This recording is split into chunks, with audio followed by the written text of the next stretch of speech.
اللهم صل على محمد وعلى آل محمد كما صليت على إبراهيم وعلى آل إبراهيم إنك حميد مجيد اللهم بارك على محمد وعلى آل محمد كما باركت على إبراهيم وعلى آل إبراهيم إنك حميد مجيد الحمد لله وحده الصلاة والسلام على من لا نبي بعده السلام عليكم ورحمة الله وبركاته প্রিয় দর্শক, কাছে দূরে দেশ ও বিদেশে যে যেখানে অবস্থান করছেন সকলকে জানাই আমি আমার আন্তরিক সালাম, শুভেচ্ছা, অনেক অনেক অভিনন্দন। প্রিয় দর্শক, অনেক ভাই আছেন যাদের কাজে মন লাগে না, কাজে যেতেই ভালো লাগে না, কাজ করতেই ভালো লাগে না, কোনো ইন্টারেস্ট নেই, একেবারেই বেস্বাদ। অথচ তার সংসার হয়েছে, তার পরিবার আছে, তার বালবাচ্চা আছে। যদি সে কাজ নাই করে তাহলে সে ইনকাম করবে কি করে, টাকা পয়সা ইনকাম করবে কি করে? আর ইনকাম না করলে সে তার বালবাচ্চা, তার পরিবারের হক আদায় করবে কি করে? সে নিজের হকটাও আদায় করবে কি করে? সুতরাং যাদের কাজে মন লাগে না, কাজ করতে ভালো লাগে না, কোনো ইন্টারেস্ট নেই, তার সব সময় মনে হয় যে আমি চুপ করে বসে থাকি। তো প্রিয় দর্শক, এটা কিন্তু একটি বিরাট বড় বালা, বিরাট বড় একটা ব্যাধি। এই ব্যাধি থেকে, এই বালা থেকে আপনি যদি মুক্তি হতে না পারেন, আপনি যদি বেরিয়ে আসতে না পারেন, তাহলে কিন্তু আপনি আপনার জীবনে কিছুই করতে পারবেন না, আপনি জীবনে আগাতে পারবেন না। অন্যরা এগিয়ে যাবে, উন্নতি করে ফেলবে, কিন্তু আপনি পিছিয়ে পড়বেন, আপনি অনেক পিছিয়ে পড়বেন, যেটা আপনার জন্য দুর্বিষহ, আপনি সেটা সহ্য করতে পারবেন না। আর যখন এমন পরিস্থিতি হবে তখন আপনার ভিতরে একটা টেনশন, একটা দুশ্চিন্তা কাজ করবে। তো প্রিয় দর্শক, এই জন্য আমাদের ভিতরে কাজ করার একটা এনার্জি থাকা অত্যন্ত জরুরি। পরিশ্রম করার এনার্জি আমাদের ভিতরে থাকা অত্যন্ত জরুরি। তো প্রিয় দর্শক, আজকে আমি যে আমলটা আপনাদের সঙ্গে শেয়ার করব, এই আমলটা যদি আপনি নিয়মিত করতে পারেন, ইনশাআল্লাহ আপনার ভিতরে পরিশ্রম করার, কাজ করার একটা ফুল এনার্জি আপনার ভেতরে তৈরি হয়ে যাবে।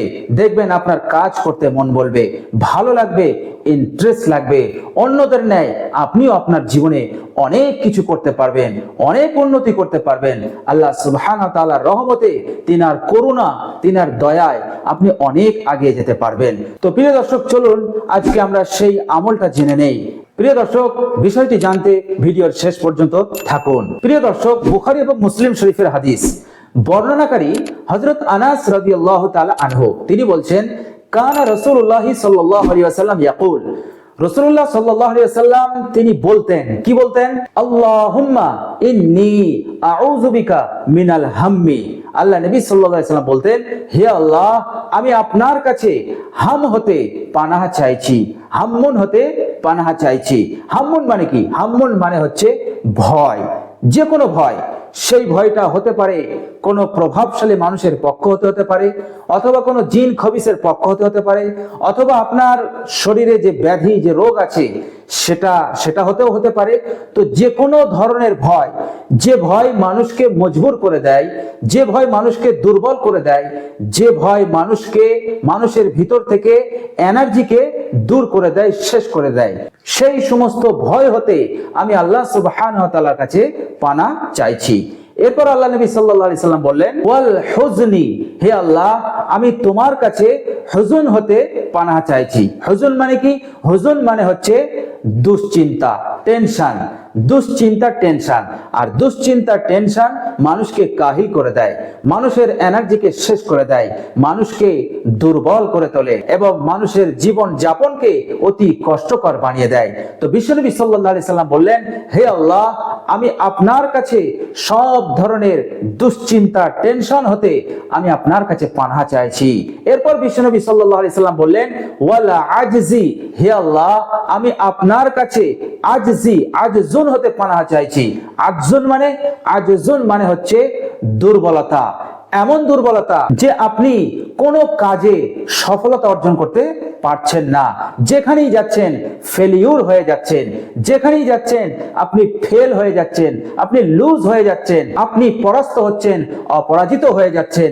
তো আল্লাহ নবী সাল্লাল্লাহু আলাইহি সাল্লাম বললেন, এমন দুর্বলতা, এমন ফেলিউর হতে আমি আল্লাহ সুবহানাহু ওয়া তাআলার কাছে পানাহ চাইছি। এটাকে আরবিতে বলা হয় আজজুন। এরপর বিশ্বনবী সাল্লাল্লাহু আলাইহি সাল্লাম বললেন ওয়াল কাসালি, হে আল্লাহ আমি আপনার কাছে কাসাল হতে পানাহ চাইছি। কাসাল মানে অলসতা, গফলত, সুস্তি। আল্লাহ নবী সাল্লাল্লাহু আলাইহি সাল্লাম বললেন, হে আল্লাহ আমি গফলত হতে, আমি সুস্তি হতে, অলসতা হতে আপনার কাছে পানাহ চাইছি। কারণ যার জীবনে অলসতা ঢুকে গেছে, আলিসি এসে গেছে, সুস্তি এসে গেছে, তার কোনোদিন কাজে মন লাগবে না। সে যে কাজেই যাবে সেই কাজটা তার কাছে বেস্বাদ হয়ে যাবে, কোনো ইন্টারেস্ট থাকবে না, তার জীবনে কাজের ব্যাপারে কোনো এনার্জি তার ভেতরে থাকবে না। তো সুস্তি, গফলতি এটাও মানুষের জীবনের এনার্জিকে শেষ করে দেয়। তো আল্লাহ নবী সাল্লাল্লাহু আলাইহি সাল্লাম বললেন, আমি সুস্তি হতে, গফলতি হতে আমি আল্লাহর কাছে পানাহ চাইছি।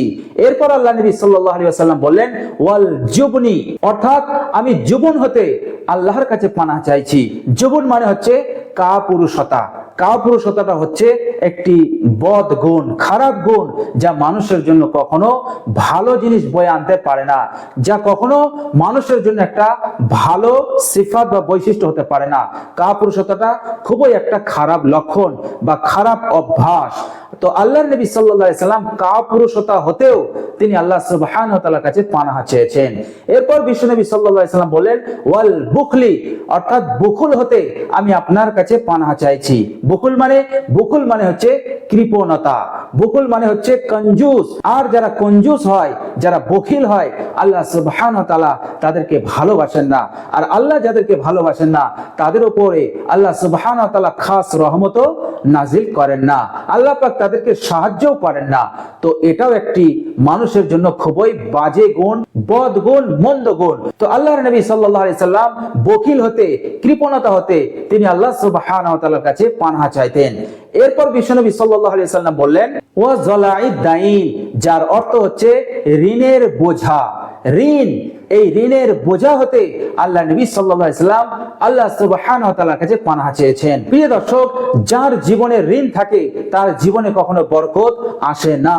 এই জন্য ঋণগ্রস্ত ব্যক্তিকে আল্লাহ নবী সাল্লাল্লাহু আলাইহি সাল্লাম বলেছেন এই দোয়াটা তোমরা পাঠ করো, তাহলে তোমরা ঋণ হতে মুক্তি পাবে, ঋণ হতে তোমরা রেহাই পাবে। কারণ যতদিন তোমরা ঋণগ্রস্ত হয়ে থাকবে ততদিন তোমরা তোমাদের জীবনে বরকত পাবে না, সংসারে বরকত পাবে না। এই জন্য বিশ্বনবী সাল্লাল্লাহু আলাইহি সাল্লাম ঋণ হতে, ঋণের বোঝা হতে আল্লাহ সুবহানাহু ওয়া তাআলার কাছে আশ্রয় চেয়েছেন, পানাহ চেয়েছেন। এরপর বিশ্বনবী সাল্লাল্লাহু আলাইহি সাল্লাম বললেন ওয়া গলাবাতির রিজাল, অর্থাৎ জালিম হতে, অত্যাচারী হতে হে আল্লাহ আমি তোমার কাছে পানাহ চাইছি। জালিম, অত্যাচারী, যারা আপনার উপরে জুলুম করছে, আপনাকে চাপে রাখছে, কিন্তু আপনি তাদের মোকাবেলা করতে পারছেন না, তাদেরকে পরাস্ত করতে পারছেন না, তাদের জুলুমকে, তাদের অন্যায়কে আপনি বন্ধ করতে পারছেন না, আপনি অপারগ। তো আল্লাহর নবী সাল্লাল্লাহু আলাইহি সাল্লাম এমন জালিম, এমন অত্যাচারী হতে তিনি আল্লাহ সুবহানাহু ওয়া তাআলার কাছে পানাহ চেয়েছেন। তো প্রিয় দর্শক, এই দোয়াতে বিশ্বনবী সাল্লাল্লাহু আলাইহি সাল্লাম এত কিছু বিষয় হতে আল্লাহ সুবহানাহু ওয়া তাআলার কাছে পানাহ চাইতেন। তো প্রিয় দর্শক, এই মূল্যবান দোয়াটা যদি আপনি নিয়মিত পড়েন, এতগুলো জিনিস হতে আল্লাহ সুবহানাহু ওয়া তাআলা আপনাকে হেফাজত তো করবেনই, উপরন্তু আল্লাহ সুবহানাহু ওয়া তাআলা আপনার ভিতরে ভরপুর এনার্জি দান করবেন, যাতে করে আপনি পরিশ্রম করতে পারেন, যাতে করে আপনি কাজে মন লাগাতে পারেন, আপনি আপনার পরিবারের হক আদায় করতে পারেন, আপনি জীবনে হালাল রুজি কামাতে পারেন, হালাল রুজি কামিয়ে জীবনে অনেক বড় হতে পারেন, আল্লাহর শুকরিয়া আদায় করতে পারেন, আল্লাহর কৃতজ্ঞতা আদায় করতে পারেন। এই কারণে আপনার ভিতরে এই দোয়ার বরকতে ফুল এনার্জি আল্লাহ সুবহানাহু ওয়া তাআলা আপনাকে দান করে দেবেন। তো প্রিয় দর্শক, এবার আমি আপনাদেরকে পুরো দোয়াটা বলে দিচ্ছি। প্রিয় দর্শক, মনোযোগ দিয়ে শুনুন, আপনি নিয়মিত পড়বেন আল্লাহুম্মা ইন্নী আউযু বিকা মিনাল হাম্মি ওয়াল হুজনি ওয়াল আজজি ওয়াল কাসালি ওয়াল জুবনি ওয়াল বুখলি ওয়া যালাইদ দাইনি ওয়া গলাবাতির রিজাল। প্রিয় দর্শক, বুখারী এবং মুসলিম শরীফের হাদিস। তো প্রিয় দর্শক, এই দোয়াটা অবশ্যই আপনারা মুখস্থ করে নেবেন।